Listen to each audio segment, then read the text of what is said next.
ভালোবাসার মানুষ আইছে ইকিনপুর থেকে।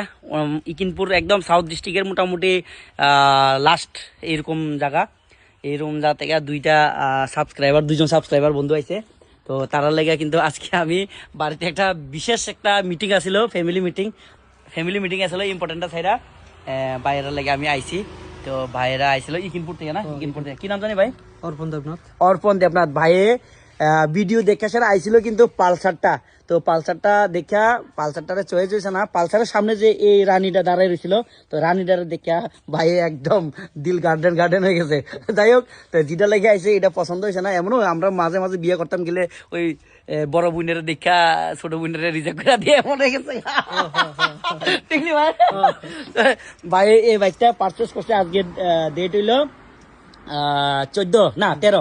13 তারিখ ডিসেম্বর মাসে সকাল 7 সকালে ভাই আয়াসেরা উপস্থিত। আজকের দোকানটা আমরা ক্লোজ আছিল, ভাইয়ের অন রিকোয়েস্টে আমি আইছি।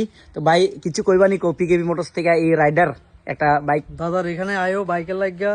দাদার বিহেভিয়ার খুব ভালো এবং কি কইতাম কাগজপত্র সব ওকে।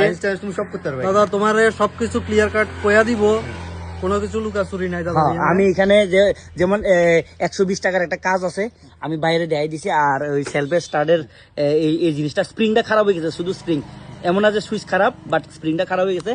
তো ভাইয়ে আমি কইছি বাইরে আমি ঠিক করে দিব, ভাই কইলো ঠিক করানো লাগতো না, কিছু টাকাটা লেস দিতাম, দিয়ে দিছি। পাইছো নি ভাই? আর সঙ্গে কি পাইছো? পিকেবি মোটরসের হেলমেট পাইছো, পেট্রোলের হাফ ট্যাঙ্কি মতন পেট্রোল পাইছি, আর ভাইয়ের অনেক ভালোবাসা পাইছি এখানে আয়া। আর কি কইতাম, সবাই আয়ো। বাকি জীবন আমি আমার তরফ থেকে আরেকটা জিনিস থাকবো রিকোয়েস্ট, যে বাইক তো কিনছো ঠিক আছে, 7 সিকিউর জার্নি করবা। কেউ যদি কম্পিটিশন করার দরকার নাই, হেলমেট লাগাইয়া জার্নি করবা। Slow drive long life. ঠিক আছে ভাই? ওকে, কথা রাখবা তো না? ওকে।